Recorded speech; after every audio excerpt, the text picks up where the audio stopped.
ونصلي ونسلم على سيدنا ومولانا محمد رسوله النبي الأمين المكين الحنين الكريم الرؤوف الرحيم وعلى آله الطيبين الطاهرين وصحبه الكرام المتقين المخلصين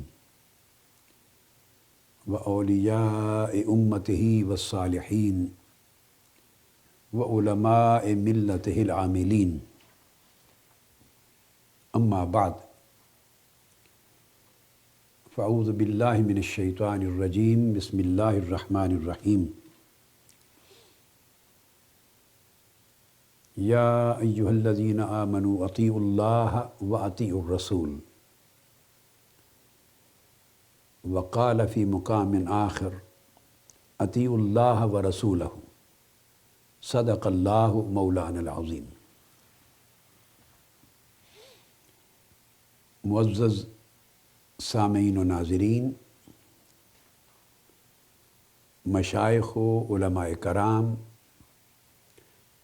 اساتذہ، طلباء اور طالبات اور جمیع خواتین و حضرات، اللہ رب العزت کا شکر ہے جس کی توفیق سے ہم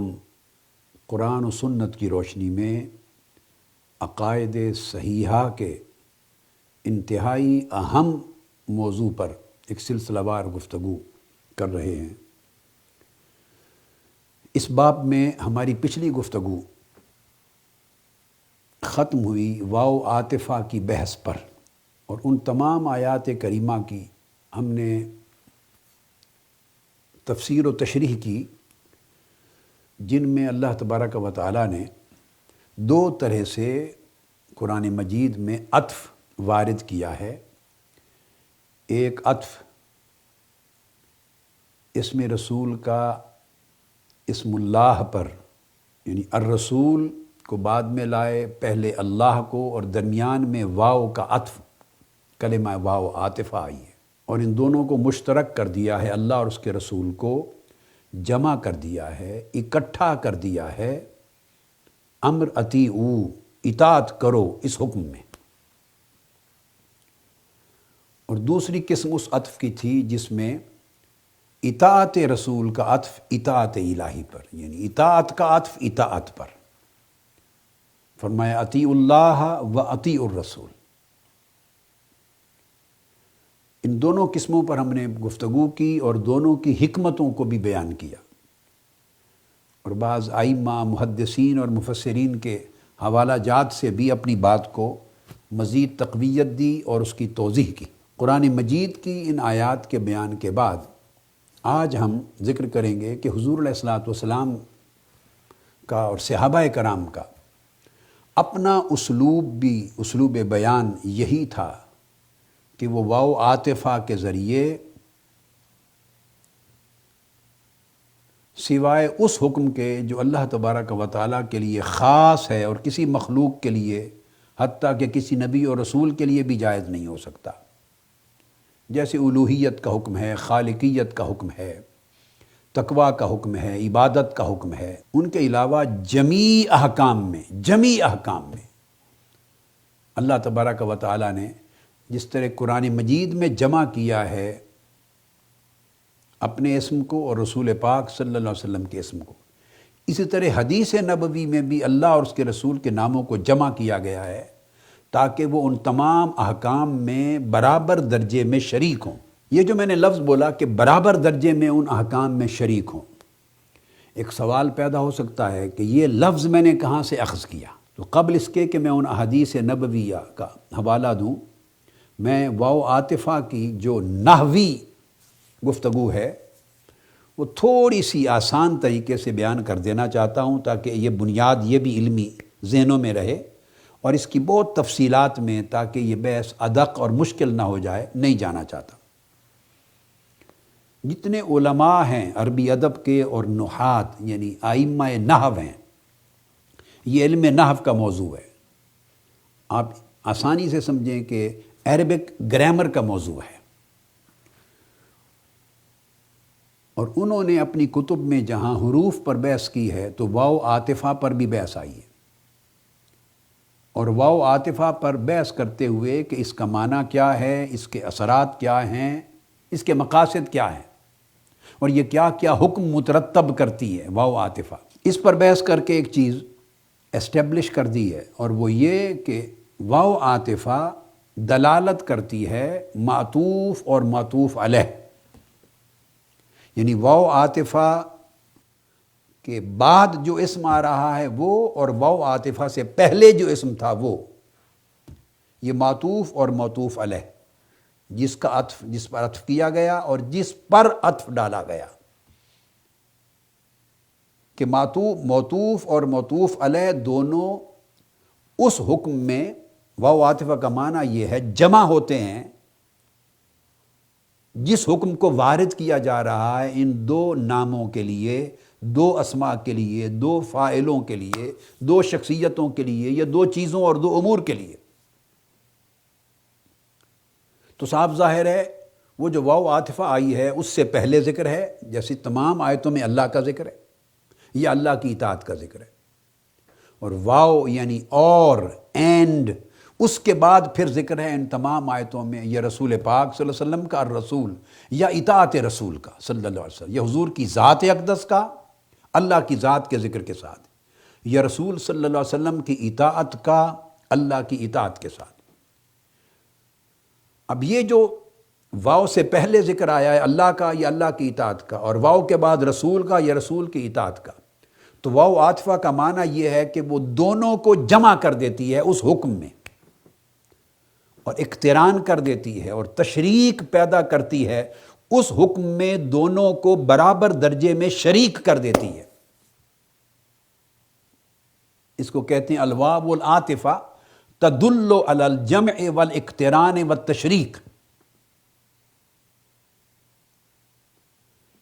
معطوف اور معطوف علیہ یعنی واو سے پہلے جس کا ذکر آیا اور واو اینڈ کے بعد جس کا ذکر آیا، ان دونوں کو جمع کرتی ہے اس حکم میں، یکجا کرتی ہے اور برابر شریک کرتی ہے۔ اس بحث کو بیان کیا گیا ہے ائمہ نحو کی ان تمام تفصیلات کو امام سبکی کو، اگر آپ پڑھیں الابہاج فی شرح المنہاج، اس کی جلد اول صفحہ 338، فرسٹ والیوم پیج 338 میں نحو کی یہ بحث واو عاطفہ کی، جس کا خلاصہ میں نے آسان طریقے سے بیان کر دیا، وہ پورا بیان کیا انہوں نے۔ اس طرح امام علامہ زرکشی البحر المحیط، یہ اصول کی کتابوں میں بھی یہ بحثیں آئی ہیں اور نحو کی کتابوں میں آئی ہیں، یہ اصول کی کتابیں ہیں، جلد 2 صفحہ 44، اور ابو سعید خلیل دمشقی یہ الفصول المفیدہ فی الواو المزیدہ، اس کے صفحہ 74 پر، تو ان کتب میں اور دیگر کتب میں یہ بحثیں آئی ہیں۔ بعضوں نے کہا جمع و ترتیب کے لیے آتی ہے واو عاطفہ، واو کہ معطوف اور معطوف علیہ یعنی واو سے پہلے اور واو کے بعد جن کا نام لیا گیا ان کو جمع کرنا حکم میں اور اس کی ترتیب مقرر کرنا۔ مگر جمہور نے کہا کہ جمع و ترتیب تو ہوتی ہی ہے مگر تشریک کے لیے آتی ہے، اس حکم میں دونوں کو برابر درجے کا شریک کر دیا جاتا ہے تاکہ کوئی اس سے اختلاف نہ کر سکے۔ اس بحث کو پھر آگے ان کتب میں نے جو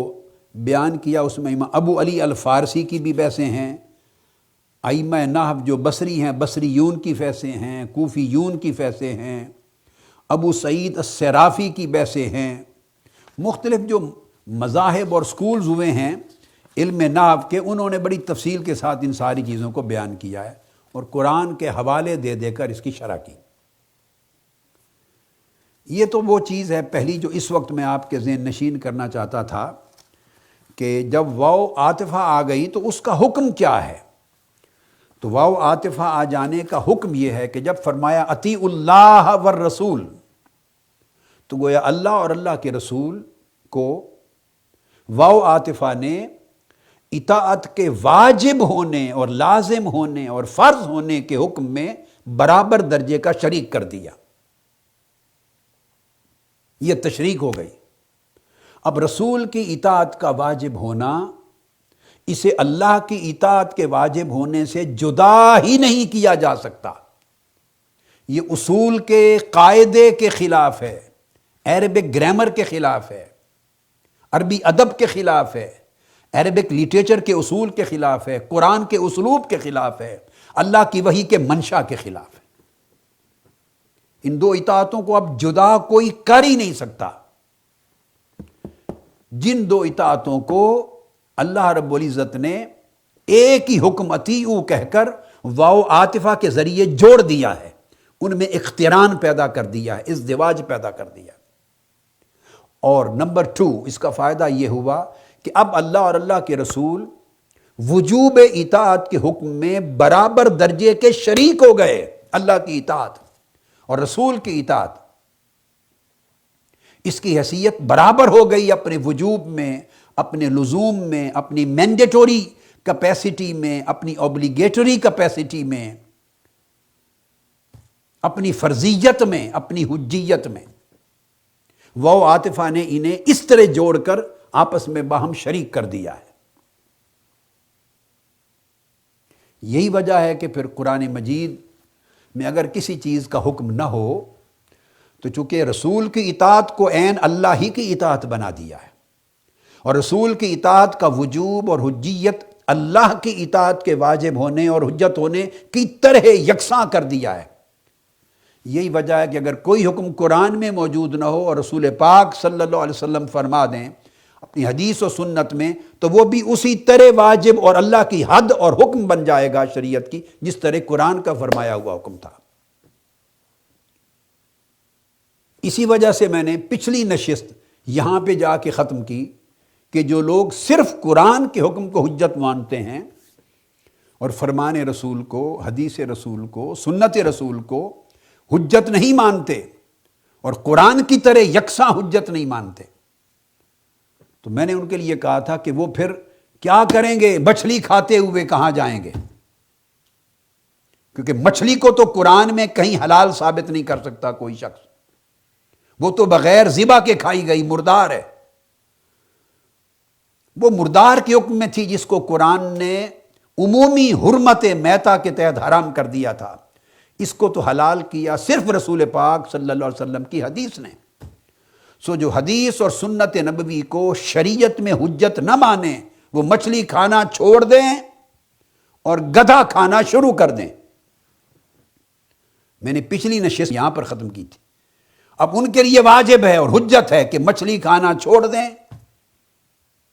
اور گدھا کھانا شروع کر دیں۔ گدھا روسٹ کھائیں، نئی ڈش بنائیں، گھر میں پکائیں، گدھے کے ٹکے بنائیں، ٹکے، گدھا کڑھائی بنائیں، گدھا کی ہنڈیا پکائیں، سالن بنائیں، کھائیں۔ کیوں نہیں کھاتے گدھا؟ پورے قرآن میں گدھے کو حرام نہیں کیا، گدھے کو صرف رسول پاک صلی اللہ علیہ وسلم نے حرام کیا حدیث پاک میں۔ تو اگر حدیث نبوی کا حکم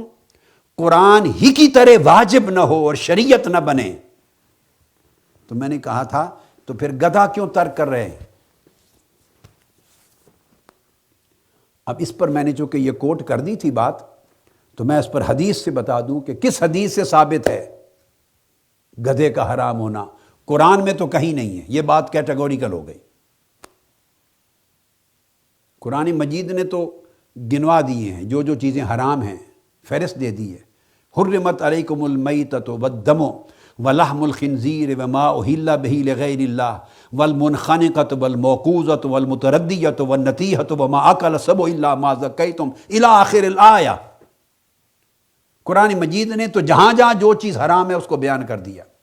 اس طرح نکاحوں کے بارے میں جو جو حرام ہے بیان کر دیا۔ ان لسٹوں کے علاوہ جو لسٹ قرآن میں مذکور ہیں کہ یہ کھانا حرام ہے،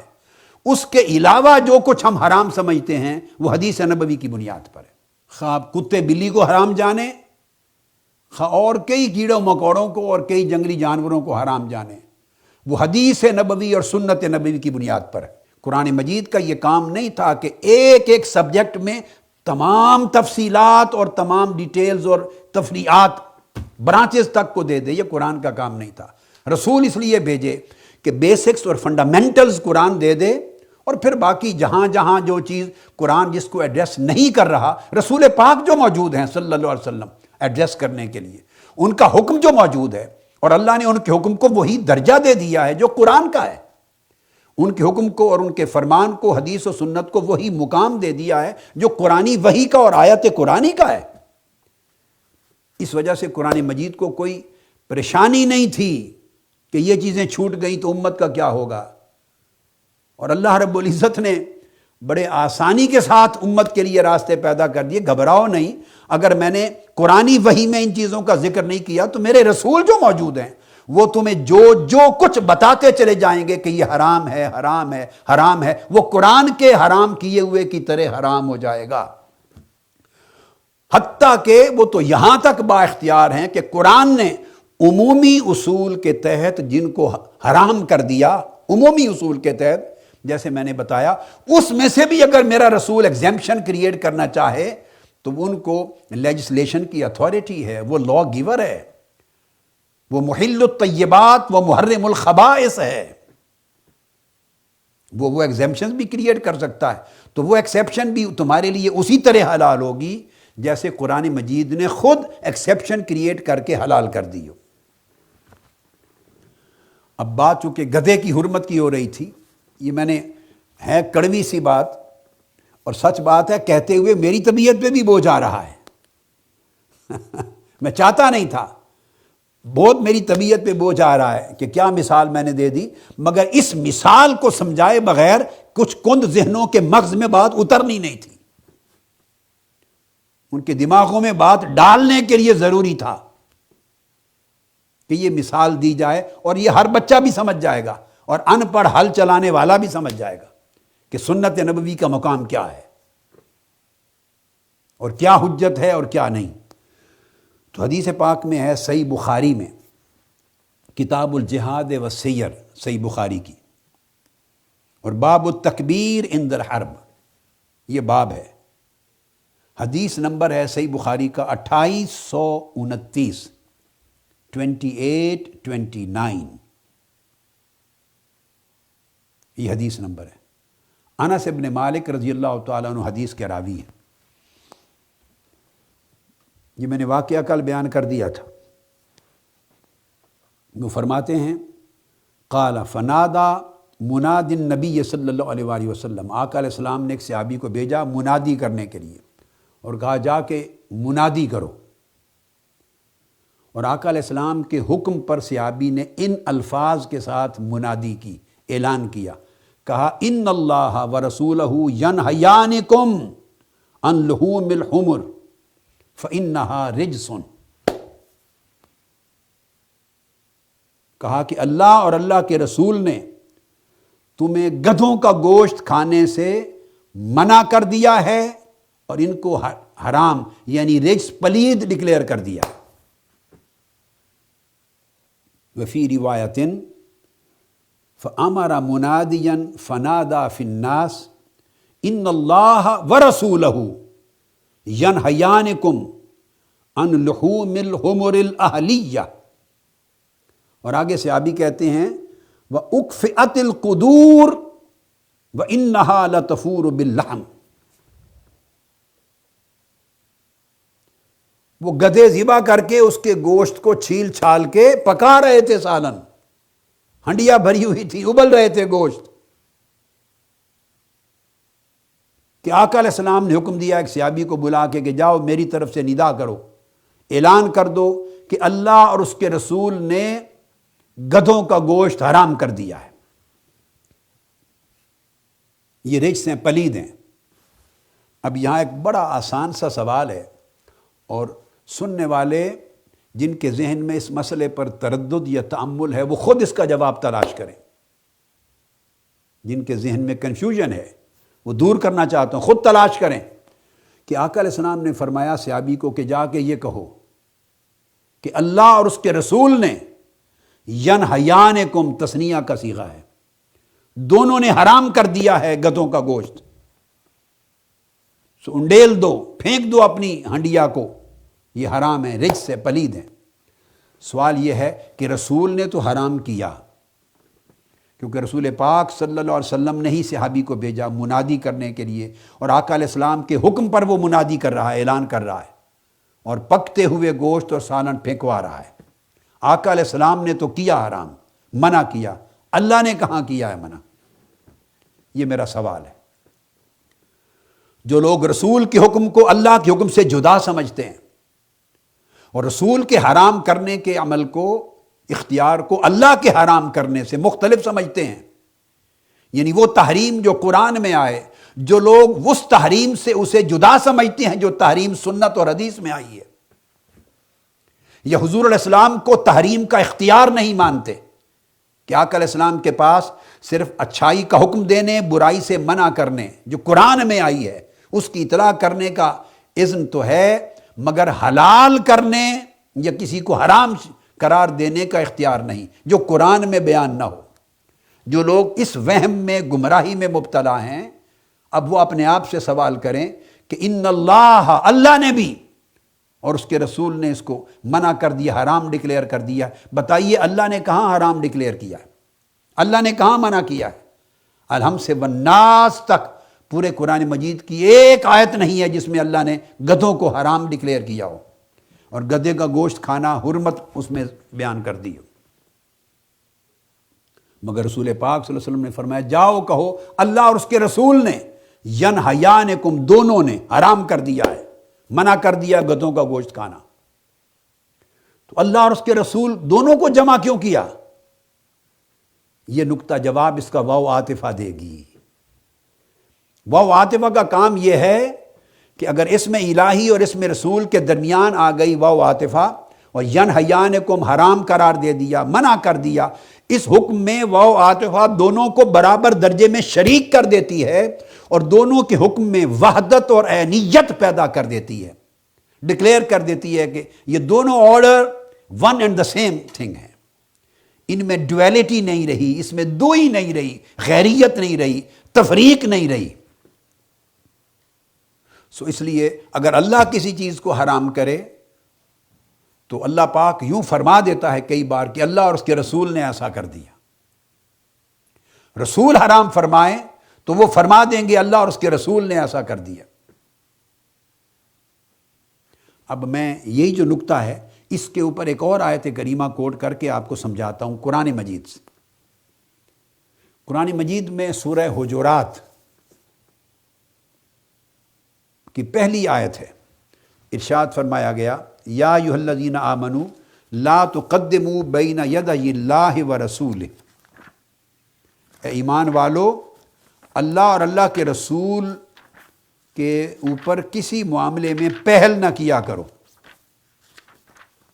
لا تقدموا بین یدی اللہ ورسولہ، اور یہ آیت کہہ کر یہ ارشاد فرما کے پھر اس کے بعد آگے اسی صورت میں کئی آیتوں تک صرف حضور علیہ الصلوۃ والسلام کا ادب سکھایا جا رہا ہے، آقا علیہ السلام کے ادب کا موضوع شروع ہو گیا۔ اب جو بات میں بیان کرنا چاہتا ہوں وہ یہ، اس آیت کریمہ کا شان نزول کیا ہے؟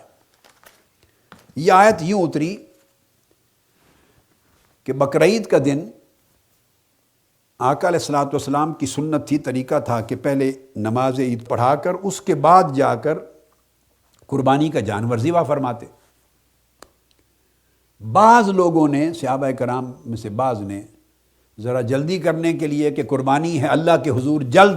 ہماری قربانی پہنچے، یہ ممکن ہے اس خیال کے پیش نظر کہ نماز عید کے بعد آقا علیہ السلام کے ساتھ رہیں خدمت میں تو اپنی قربانی سے پہلے فارغ ہو جائیں، تو انہوں نے آقا علیہ السلام کی قربانی دینے سے پہلے اپنے جانور ذبح کر لیے۔ جانور اللہ کے لیے ذبح کیے جاتے، اللہ کی عبادت ہے، اللہ کے لیے دیا گیا صدقہ ہے، ذبح کر دیے، جبکہ ابھی حضور علیہ الصلوۃ والسلام نے اپنے جانور ذبح نہیں فرمائے تھے۔ یہ آیت کریمہ اتری، لوگو ایمان والو خبردار اللہ اور اللہ کے رسول کے عمل پر پہل نہ کیا کرو، یعنی رسول پاک صلی اللہ علیہ وسلم نے ابھی اپنی قربانی کے جانور ذبح نہیں فرمائے، سو تم اپنی قربانی کا جانور حضور علیہ السلام سے پہلے ذبح نہیں کر سکتے۔ تو حکم ہوا کہ ایسے لوگوں کی قربانیاں نہیں ہوئیں، وہ جانور آپ کے ویسے گوشت ہو گئے حلال، جاؤ کھاؤ، مگر قربانی دوبارہ دو آقا علیہ السلام کے ذبح کے بعد۔ اسی طرح یہ بھی شان نزول میں آیا ہے کہ رمضان المبارک شروع ہونے سے قبل آقا علیہ السلام جب روزہ رکھتے ماہ رمضان کا پہلا، تو کچھ لوگ ان سے پہلے روزہ رکھ لیا، تو آقا علیہ السلام کے روزے سے انہوں نے پہل کی، خود پہلے رکھا۔ آیت نازل ہوگی، خبردار حضور علیہ السلام کے روزہ رکھنے سے قبل تم روزہ نہیں رکھ سکتے۔ یعنی امر رسول پر تقدم ممکن نہیں ہے، پہل نہیں کر سکتے، خواہ وہ قربانی کا عمل ہو، خواہ وہ روزہ رکھنے کا عمل ہو۔ اور یہ بھی شان نزول میں آیا ہے کہ حکم دیا کہ بعض اوقات کوئی چیز آقا علیہ السلام فرما رہے ہوتے تو آقا علیہ السلام کے ارشاد فرمانے سے پہلے بعض صحابی ان سے قبل بول پڑتے اور وہ بات بیان کر دیتے، بے خیالی میں۔ حکم آ گیا کہ رسول پاک صلی اللہ علیہ وسلم کے بولنے سے پہلے تم نہیں بول سکتے، چپ رہو، زبانیں بند رکھو، جب تک حضور علیہ السلام کلام نہ فرما لیں تم پہلے کلام نہیں کر سکتے۔ مختلف شان نزول ہیں، میں نے سارے جمع کر کے بیان کر دیے۔ شان نزول کی کتب میں، کتب حدیث میں، تفاسیر میں آئے ہیں۔ تو مطلب کیا ہوا کہ کچھ لوگ حضور علیہ السلام کے بولنے سے پہلے بولے، کوئی شخص اللہ کے بولنے سے پہلے نہیں بولا تھا۔ کہ اللہ کے بولنے کے ساتھ بندوں کے بولنے کا کیا موازنہ اور کیا مقابلہ؟ وہ آقا علیہ السلام کی مجلس میں بیٹھے ہیں، کون پہلے بول رہا ہے؟ آقا علیہ السلام نے کلام پہلے فرمایا یا صحابہ میں سے بعض نے؟ یہ تو مجلس کی بات ہے، اس کا اللہ تبارک و تعالیٰ کے کلام سے کوئی تعلق نہیں۔ یا بعض لوگوں نے اگر روزہ رکھ لیا پہلے تو حضور علیہ السلام پر تقدم کیا، پہل کی۔ اللہ تو روزہ نہیں رکھتا کہ اس سے کسی نے پہلے روزہ رکھنا ہے یا اللہ کے بعد رکھنا ہے۔ یا بعضوں نے اگر قربانیاں حضور علیہ السلام سے پہلے دے دی تو آقا علیہ السلام کی قربانی دینے سے پہلے دی، اللہ تو قربانی نہیں دیتا کہ اس کے عمل پہ پہل ہونا تھا۔ آپ نے دیکھا نا، ان تمام امور میں پہل عمل فعل رسول پر ہوئی تھی، فعل رسول پر، فعل الہی پر نہیں۔ مگر جب آیت کریمہ نازل ہوئی اور بارگاہ رسالت مآب صلی اللہ علیہ وسلم کا ادب سمجھانا مقصود تھا، حضور علیہ السلام کی عظمت صحابہ کرام کے دلوں میں مزید جاگزی متمکن کرنا مقصود تھی، امت کو آقا علیہ السلام کی عظمت و رفعت اور آقا علیہ السلام کی عزت اور تعظیم اور تکریم اور ادب، اس کا تصور سمجھانا مقصود تھا، تو آقا علیہ السلام کا نام تنہا نہیں لیا کہ رسول پر پہل نہ کیا کرو، رسول کے روزے سے پہلے روزہ نہ رکھو، رسول کے کلام سے پہلے کلام نہ کرو، رسول کے قربانی دینے سے پہلے قربانی نہ دو، یعنی رسول کے کسی عمل پر تقدم نہ کرو، پہل نہ کرو، یوں نہیں کہا، بلکہ رسول کے نام کے ساتھ اللہ نے اپنا نام لیا اور واو عاطفہ لگا کر جوڑا، لا تقدموا بین یدی اللہ ورسولہ، اللہ پر اور اللہ کے رسول پر تقدم نہ کیا کرو۔ تو ایک بات واضح ہو گئی کہ ان تمام امور میں اللہ پر، ذات الہی پر، اللہ کی بارگاہ میں اللہ کی ذات یا اس کے کسی فعل پر تو تقدم نہ تھا، نہ ممکن تھا، نہ تصور کیا جا سکتا ہے۔ بھئی شان نزول ہے، تقدم، پہل تو سب کسی بھی صورت میں جو ہوئی تو حضور علیہ السلام کے فعل پر ہوئی۔ اب اللہ پاک ان کو روکنا چاہتے ہیں کہ خبردار، کوئی شخص میرے محبوب کے کلام سے پہلے زبان نہ کھولے، کوئی شخص میرے محبوب کے عمل سے پہلے وہ عمل نہ کرے، کوئی شخص میرے محبوب کے اس فعل کے سامنے جو وہ کرنے والے ہیں اس سے پہلے وہ فعل صادر نہ کرے۔ ادب رسول کا سکھانا چاہتے ہیں، مگر رسول کے نام کے ساتھ اپنا نام جوڑ دیا، لا تقدموا بین یدی اللہ ورسولہ، خبردار اللہ اور اللہ کے رسول پر پہل نہ کیا کرو۔ سمجھانا مقصود یہ تھا کہ رسول کے کسی کلام اور عمل اور فعل پر پہل کرنا حقیقت میں اللہ پر گویا پہل کرنے کے مترادف ہے۔ کوئی ایسا عمل کرنا جس میں رسول کی بے ادبی ہو، وہ فقط رسول کی بے ادبی نہیں، وہ اللہ کی بے ادبی ہے۔ کوئی ایسا عمل جو بارگاہ رسالت مآب اور مجلس رسول صلی اللہ علیہ وسلم کے ادب کے خلاف ہو، وہ صرف مجلس رسول کے ادب کے خلاف نہیں، وہ حضور الہی، حضور الوہیت کے ادب کے خلاف ہے۔ ان کو عین یکدگر بنانا مقصود تھا کہ ادب رسول ادب الہی ہے، تعظیم رسول اللہ کی تعظیم و توقیر ہے۔ رسول کی مجلس کے آداب اس طرح ہیں گویا آپ اللہ کے حضور حاضر ہیں، اور وہ آداب ہیں۔ تو وہ ایک ادب ہے، ایک تعظیم ہے، سمجھانا یہ مقصود تھا، مگر اللہ نے اپنا نام اور رسول کا نام دونوں کو واو عاطفہ کے ذریعے جوڑ دیا۔ اللہ اور اللہ کے رسول پر پہل نہ کرو۔ تو آپ نے دیکھا وہاں فقط قرآن مجید کا بھی اسلوب یہ ہے کہ بات فقط رسول کی کرنی تھی، مگر اللہ پاک اپنے رسول کو تنہا نہیں رہنے دیتا۔ جہاں رسول کی بات ہوتی ہے خود کو ساتھ ملا دیتا ہے کہ کوئی میرے رسول کو کسی حکم کے باب میں تنہا نہ سمجھے، اور حضور علیہ السلام کے حکم کی اہمیت فقط حضور کی ذات کے حوالے سے متعین نہ کرتا پھرے، اور فرق جانتے ہوئے کہ رسول کا درجہ تو اللہ کے بعد ہوتا ہے، بے شک بعد ہوتا ہے، اس میں کوئی شک نہیں، خدا خدا ہے اور رسول رسول ہے، وہ خالق ہے، رسول مخلوق ہیں، وہ معبود ہے، رسول عبد ہیں، وہ مرسل ہے، رسول بنانے بھیجنے والا ہے، رسول اللہ کی طرف سے آنے والے ہیں، اس میں تو کوئی شک نہیں، مگر اس فرق کو سامنے رکھ کر کوئی رسول کے ادب کو گھٹا نہ بیٹھے ادب الہی کے مقابلے میں، کوئی رسول کی تعظیم اور توقیر کے حق کو کم نہ سمجھ لے اللہ کی تعظیم کے حق کے مقابلے میں، کوئی رسول کے ساتھ معاملہ ادب کرتے ہوئے اس کو ہلکا نہ جانے اللہ کے ساتھ معاملہ ادب کرنے کے مقابلے میں۔ اس فرق کو مٹانے کے لیے اللہ رب العزت نے ایک ہی حکم میں واو عاطفہ اور لگا کر اللہ اور اس کے رسول دونوں کے ادب کو یکجا کر دیا اور ایک مقام، ایک درجہ دے دیا۔ تو اللہ رسول کو تنہا نہیں رہنے دیتا، جہاں رسول کی بات ہوتی ہے خود کو ساتھ ملا کے ذکر کرتا ہے، اور جہاں اپنی بات ہوتی ہے وہاں رسول کو ساتھ ملا کے ذکر کرتا ہے۔ دونوں ناموں کو اللہ پاک دونوں ناموں کو اکٹھا جوڑ کے رکھتا ہے۔ ظالموں، خدا اپنا اور اپنے محبوب کا نام جوڑ کے رکھے اور آپ پھوڑنے پر تلے ہوئے ہیں، یہ دین کہاں سے سیکھا ہے آپ نے؟ خدا جوڑتا ہے، اللہ اور رسول کے نام کو آپ پھوڑتے ہیں۔ اللہ رب العزت یکجا کرتا ہے، آپ تنہا کرتے ہیں۔ اللہ اس فرق کو، حکم اطاعت کے فرق کو، حکم ادب کے فرق کو، حکم محبت کے فرق کو، حکم بیعت کے فرق کو، حکم تعلق کے فرق کو، حیا کے فرق کو، رضا کے فرق کو، عطا کے فرق کو، اللہ اور رسول کی چیزیں الگ نہیں، اللہ ان کے فرق کو مٹاتا ہے،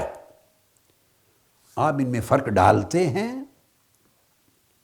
یہ کون سا قرآن ہے؟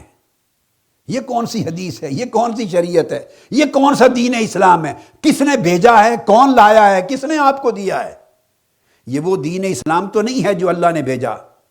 قرآن کی شکل میں، جو رسول پاک نے ہمیں امت کو دیا، یہ وہ نہیں ہے۔ وہ تو میں آپ کو سمجھا رہا ہوں پورا پڑھ کر۔ تو جو اس اسلوب قرآن میں تھا اسی اسلوب کو آقا علیہ السلام نے بھی اپنایا زندگی پر۔ جہاں اپنی بات ہوتی تو حضور اپنا ذکر بھی تنہا نہ کرتے، اللہ اپنا ذکر تنہا نہ کرتا، اپنے محبوب کا نام ساتھ ملاتا، سوائے عبادت اور ایسے خاص امور کے جو بندے کے لیے، رسول کے لیے جائز نہیں، صرف اللہ کا حق ہے۔ جہاں اپنی بات ہوتی احکام میں تو رسول کا نام ہر صورت ساتھ رکھتا، اور آقا علیہ السلام جہاں اپنی بات ہوتی تنہا اپنی بات نہ کرتے، اللہ کا ذکر ساتھ رکھتے،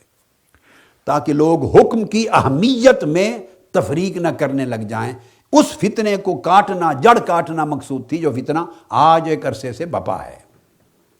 اس لیے فرمایا ان اللہ ورسولہ ینہیانکم، اللہ اور اس کا رسول دونوں منع کر رہے ہیں، حالانکہ دونوں نے الگ الگ نہیں کیا، منع صرف رسول نے کیا ہے۔ تو رسول کے منع کرنے کو، حرام قرار دینے کو آقا نے فرمایا یہ دونوں کا منع کرنا ہے، اللہ اور اس کے رسول کا۔ اب یہ بات آپ سمجھ گئے، اگر اس کی بات کی پھر بھی سمجھ نہ آئے تو میں کہہ چکا ہوں، تو پھر نئی ڈش شروع کر دیں، اللہ معاف کر دے، ہم تو نہیں کھائیں گے، ہم تو رسول کے حرام کیے ہوئے کو حرام جانتے ہیں۔ جن کو رسول کا حرام کیا ہوا حرام نظر نہیں آتا، ان کے لیے ایک اور کھل گیا ہے، نئے ریسٹورانٹ بنائیں، نئی کڑھائی شروع کریں، استغفر اللہ العظیم۔ اور کوئی مسلمان ایسا نہیں کر سکتا، لہٰذا اپنے تصورات کو، عقائد کو درست کریں۔ حافظ ابن حجر عسقلانی اسی حدیث کی شرح کرتے ہوئے اپنی فتح الباری میں ایک اور بڑی خوبصورت بات لکھتے ہیں۔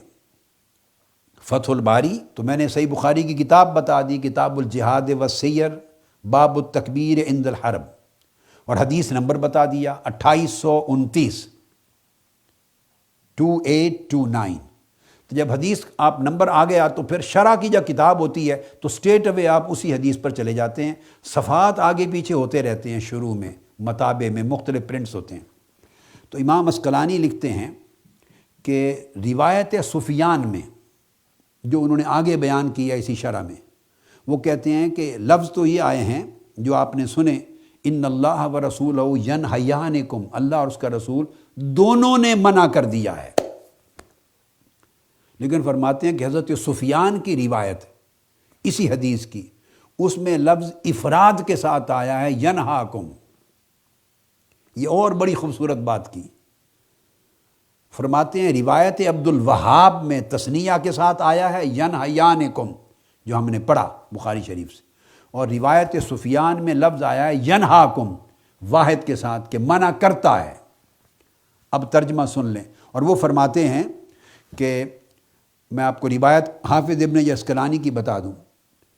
وہ کہتے ہیں کہ روایت سفیان العطیہ ینہاکم بالافراد وفی روایت عبد الوہاب بالتثنیۃ وہو دال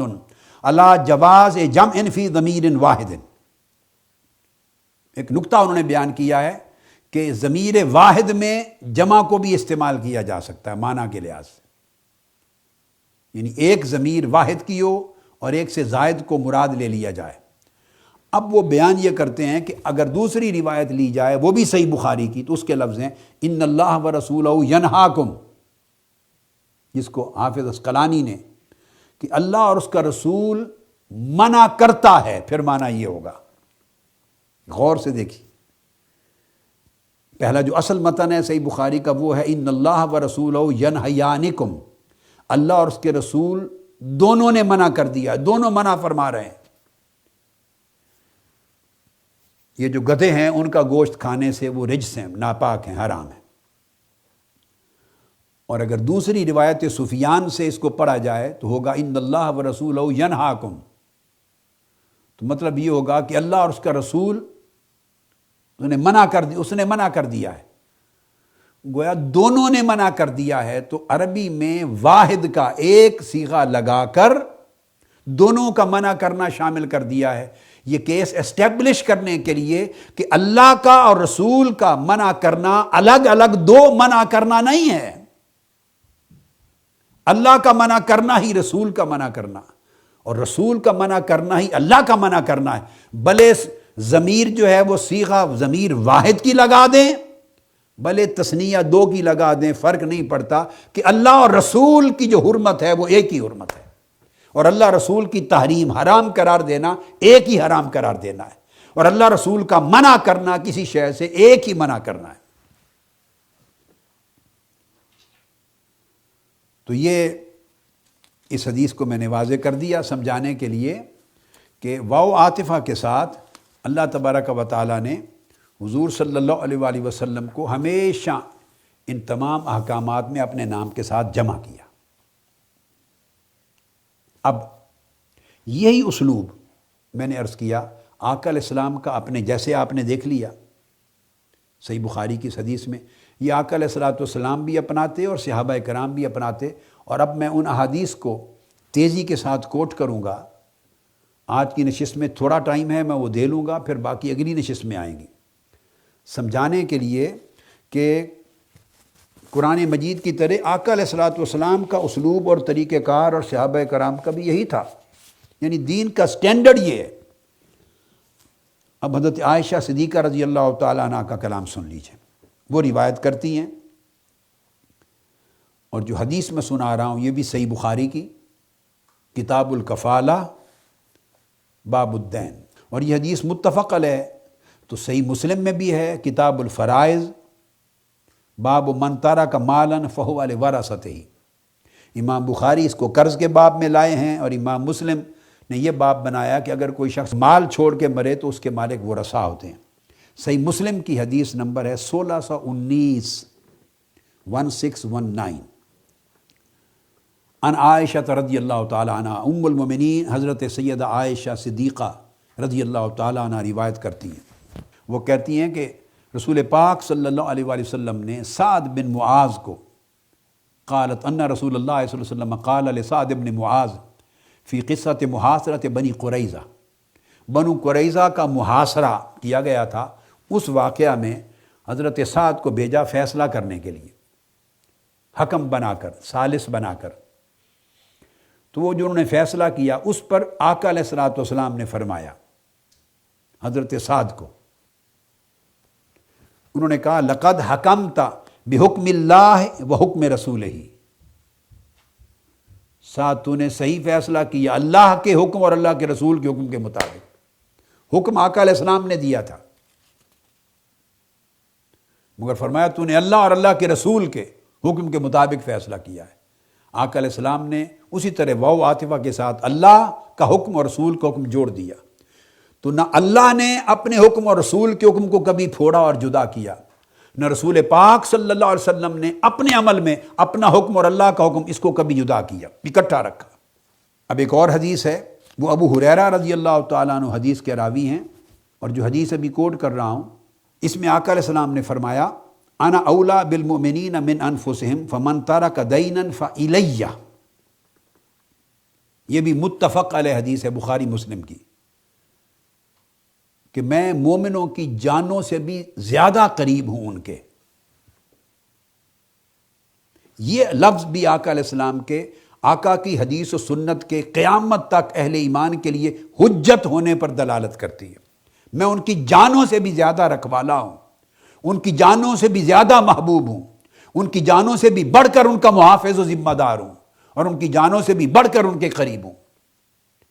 آقا علیہ السلام مومنوں کی جانوں سے بڑھ کر قریب ہونے کی بات کریں، ہم اپنی جانوں سے ان کی قربت کو دور کرنا چاہتے ہیں، کبھی ان کی محبت کو دور کرتے ہیں، کبھی ان کی ادب اور تعظیم کو دور کرتے ہیں، کبھی ان کی حدیث و سنت کی حجیت کو دور کرتے ہیں، ہم پتہ نہیں کس کس طریقے سے دور کرتے ہیں، استغفر اللہ۔ یہ حدیث تھی کہ میں مومنوں کی جانوں کے بھی زیادہ قریب ہوں، پر جو شخص فوت ہو جائے اور قرض اپنے ذمے چھوڑ جائے تو اس قرض کی ادائیگی میرے اوپر واجب ہے۔ یہ صحابہ کرام کو فرمایا کرتے تھے، جو قرض چھوڑ کے مر جائے تو اس کا قرض میں ادا کروں گا لوگوں کو، اگر وہ ادا کرنے کے اس کے ورثاء اہل نہیں تو لوگ اس کا قرض مجھ سے آ کے لے لیں۔ اب یہ جو روایت ہے اس کو کبھی کبھی آقا علیہ السلام یوں بھی بیان کرتے، میں وہ بتانا چاہ رہا ہوں، یہ معروف ہے حدیث۔ اب یہی کلمات آقا علیہ السلام کبھی کبھی یوں بھی کہتے، فرماتے قال فمن ترک دینا فإلی اللہ ورسولہ۔ یہ بات خاص تھی کہ جو شخص قرض چھوڑ کے مر جائے تو اس کے قرض کی ادائیگی اللہ اور اس کے رسول کے ذمے ہے۔ اب بولیے، رسول پاک صلی اللہ علیہ وسلم کے ذمے تو ہو گئی کہ آپ نے اپنا ذمہ خود لے لیا، ذمہ لے لی وہ قرض کی ادائیگی، اور فرمایا میں مومنوں کی جانوں سے بھی زیادہ قریب ہوں، سو ان کا قرض اگر کوئی ادا کرنے والا نہیں تو صحابہ کرام سے فرماتے میں ادا کروں گا۔ اپنے ذمے تو لے لی، اللہ کے ذمے کیسے ہوگی؟ اب ایک شخص کے پیسے ہیں، دوسرے ایک کے پاس 10,000، کسی کا 1,00,000، وہ پرانا زمانہ تھا، درہم و دینار کی بات تھی، قرض تھا۔ اب قرض لینے والے یہ سن کر کہ اس کا ذمہ ادائیگی کا اللہ کے ذمے ہے، اب وہ کہاں جائیں گے؟ اللہ کا کوئی گھر ہے؟ کوئی کنڈا کھٹکھٹائیں گے اللہ کا جا کے؟ معاذ اللہ، استغفر اللہ۔ خانہ کعبہ میں جا کے بیٹھیں گے باری تعالیٰ فلاں مر گیا، میرا قرض اس کے ذمے تھا، غریب ہیں وہ رسا نہیں دے رہے، تو حضور نے فرمایا تھا اللہ کے ذمے ہے اور اللہ کے رسول کے، تو میں تو مکہ میں رہتا ہوں، رسول پاک صلی اللہ علیہ وسلم مدینہ میں ہے، تو مجھے تو ہی دے دے قرض، اس کا واپس کر دے۔ کیا ادھر لاہور بادشاہی مسجد میں آ کے بیٹھ جائے گا؟ کیا منہاج القرآن کی مسجد میں آ کے بیٹھ جائے گا؟ کیا دنیا کی اور جہاں جہاں ملک ہیں ان مساجد میں جا کے بیٹھے گا باری تعالیٰ تو قرض دے میرا؟ کیونکہ حضور نے فرمایا فإلی اللہ ورسولہ، اس کی ادائیگی کا ذمہ اللہ کی طرف اور اللہ کے رسول کی طرف۔ کیوں؟ مطلب یہ ہے کہ آقا علیہ السلام اپنے ذمے لے رہے ہیں، جب صحابہ کرام کا دور تھا اور حیات ظاہری میں تھے کہ مجھ سے لے لو، اور آقا علیہ السلام پھر جو مال آتے غنائم کے، مال غنیمت و فتوحات کے، اس میں سے مقروضوں کے حق قرض ادا کر دیتے ان کی ڈیتھ کے بعد، قرض داروں کو، قرض خواہوں کو، اگر ورثاء اس کی دولت اور وراثت میں سے ادا کرنے کی پوزیشن میں نہ ہوتے۔ حکم تھا کہ پہلے قرض ادا کیا جائے، بعد میں وراثت تقسیم کی جائے، پہلے قرض ادا ہو، پھر وصیت پر عمل ہو، پھر وراثت تقسیم کی جائے۔ مگر سچویشن ہے کہ پیسے وراثت بچی نہیں، مقروض تھا، فوت ہو گیا، تو فرماتے اگر قرض دینے والا اب کوئی نہیں رہا تو میں ذمہ دار ہوں، ان کی جانوں کے قریب ہوں، مجھ سے آ کے لے لو، تو آپ پھر سرکاری خزانے سے ادا کرتے۔ اب گویا حکم اپنی ذات اقدس کے لیے دے رہے ہیں مگر اللہ کے نام کو ساتھ ملا دیا، کیونکہ اگر حضور عطا کر رہے ہیں کسی کو تو وہ گویا اللہ عطا کر رہا ہے۔ آقا علیہ السلام کسی قرض مانگنے والے کو اس کا قرض دے رہے ہیں، ادا کر رہے ہیں، تو گویا اللہ کی طرف سے ادائیگی ہو رہی ہے، تو اپنے عمل کو اللہ کے عمل میں شریک کر دیا، واو کے ساتھ تشریک، ایک ہی عمل بنا دیا۔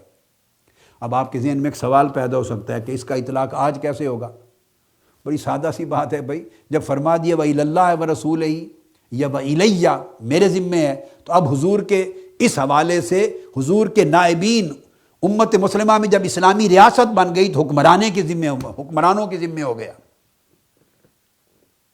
آقا علیہ السلام کی نیابت میں، آقا علیہ السلام کی نمائندگی کرتے ہوئے آقا علیہ السلام حکمران کی حیثیت سے سمجھا رہے ہیں کہ لوگوں، کوئی شخص قرض چھوڑ کر نہ مرے۔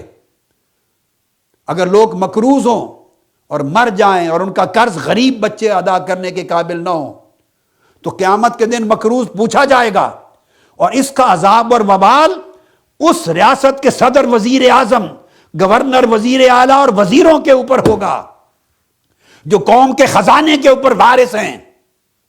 اور اژدہا اور گنجا سانپ بن کر قوم کا خزانہ لوٹ کے کھاتے ہیں،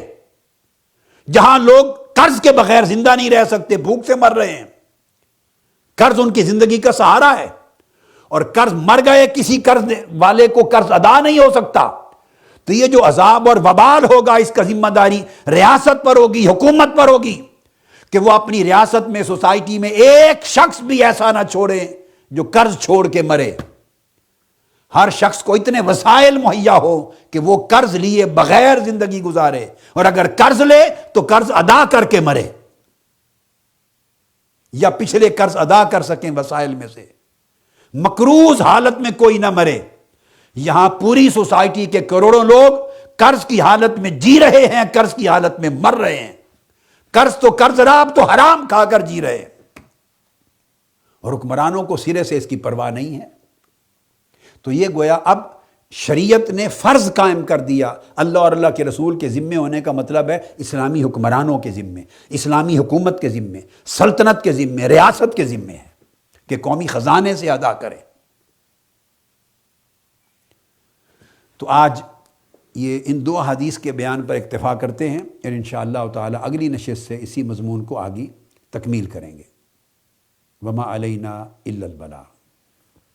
سب سے پہلے نئی ویڈیوز کو حاصل کرنے کے لیے شیخ الاسلام ڈاکٹر محمد طاہر القادری کے آفیشیل یوٹیوب چینل کو سبسکرائب کریں اور بیل آئیکن کلک کریں۔